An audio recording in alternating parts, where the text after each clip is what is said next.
5 seconds.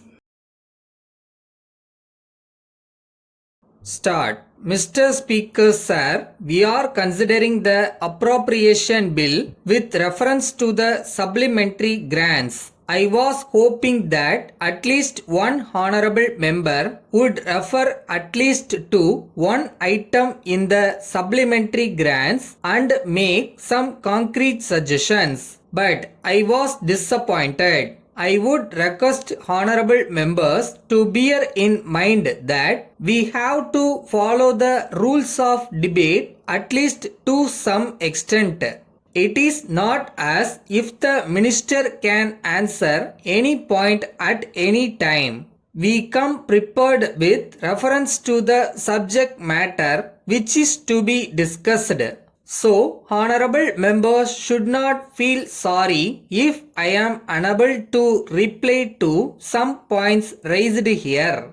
I am grateful to the deputy leader of the opposition for his constructive speech. After all, we are interested in the welfare of the people and all of us are eager that our country should prosper.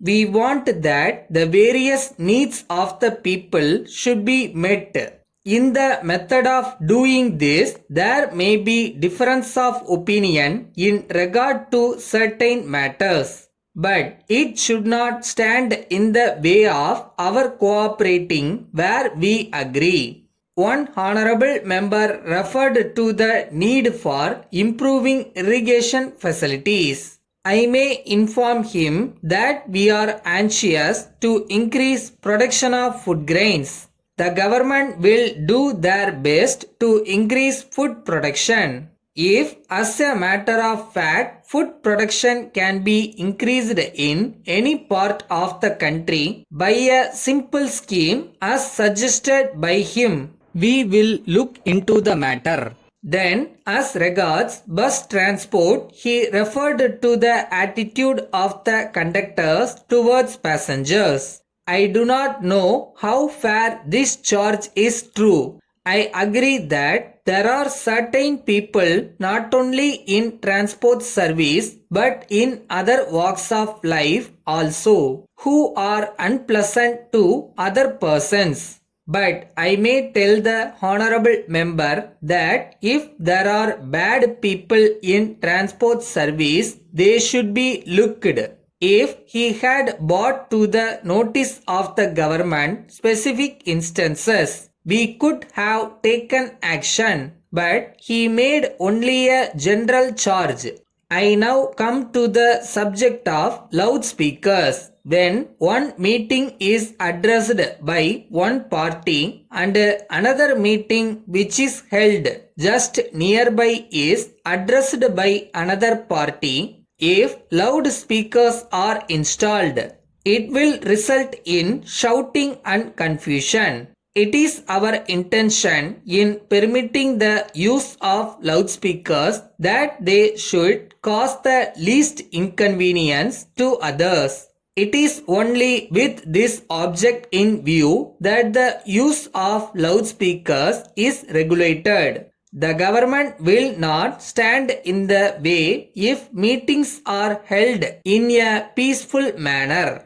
Subject to this condition, we give full freedom to speech and to write anything in newspapers. We do not object to these things, but some restrictions are necessary to maintain law and order and to see that there is no breach of peace. It is only from that point of view that certain restrictions are imposed and they are in the interest of the community as a whole. If it is possible to make any relaxation, I shall gladly do it. We do not stand in the way of peaceful propaganda and the propagation of opinion by peaceful methods. I thank the honorable members for having cooperated with me and the government and for having made useful suggestions during the debate. We can take pride in the fact that our debate has been at a high level. I am sure that any stranger who has watched our proceeding will give a certificate to that effect. Letter from Ganesh Food Stores, Mumbai to the Indian Biscuit Company, Pune. Dear Sir, we are very sorry to inform you that we have received a number of complaints from our customers to the effect that on opening the tins of cream biscuits sent by you, they found that the contents were in a very broken condition. In this connection, we may tell you that your consignment of these biscuits was delivered to us on 8th June. As soon as it was received, the boxes containing the tins were opened by our men in our presence, and at that time there were no signs of damage. We therefore assume that when the goods left you, they were already in a damaged state. We can sell these biscuits easily if they are up to the standard. But we think you will agree that their appearance and conditions are also important in the same manner as their taste. So we are worried about the grievances of our customers.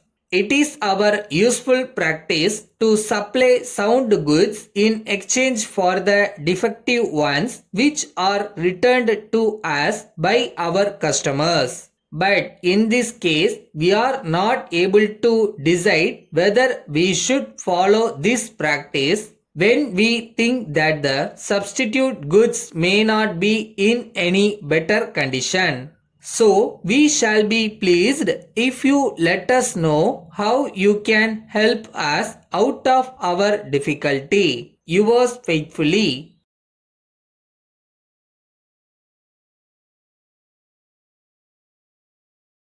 Starting எப்பயுமே கொஞ்சம் கஷ்டமாக தான் தெரியும். அதுக்காக நம்மளால் இது முடியுமான்னு யோசிக்கிற அளவுக்குலாம் போயிடாதீங்க. காலம் எல்லாத்தையும் பார்த்துக்கிறோம்.